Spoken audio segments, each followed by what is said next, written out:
রহনপুর থেকে ঢাকায় আসার জন্য কোনো ইন্টারসিটি ট্রেন রহনপুর থেকে ঢাকা পর্যন্ত নাই।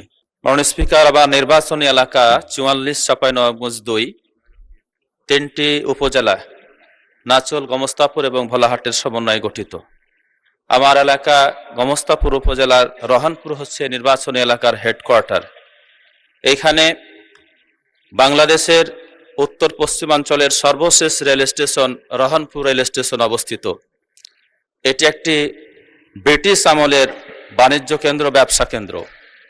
ভারত থেকে পণ্যবাহী রেল এই পথ দিয়ে বাংলাদেশে প্রবেশ করে। এখান থেকে হাজার হাজার কোটি কোটি টাকার রাজস্ব আয় বাংলাদেশ সরকারের হয়ে থাকে।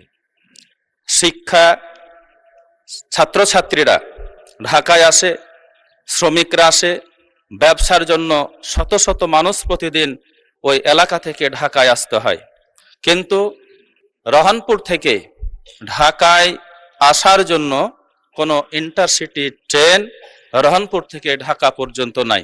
মাননীয় স্পিকার, আমি আপনার মাধ্যমে মাননীয় রেলপথ মন্ত্রী মহোদয়ের দৃষ্টি আকর্ষণ করছি, যদি একটি ইন্টারসিটি ট্রেন রহনপুর থেকে ঢাকাগামী চালু করা হয়, তাহলে এই নির্বাচনী এলাকার 3টি উপজেলা সহ পার্শ্ববর্তী নওগাঁ জেলার 2টি উপজেলা এবং চাঁপাইনবাবগঞ্জের পার্শ্ববর্তী শিবগঞ্জ উপজেলার কয়েকটি ইউনিয়নের মানুষ এখান থেকে বহুবিধভাবে উপকৃত হবে।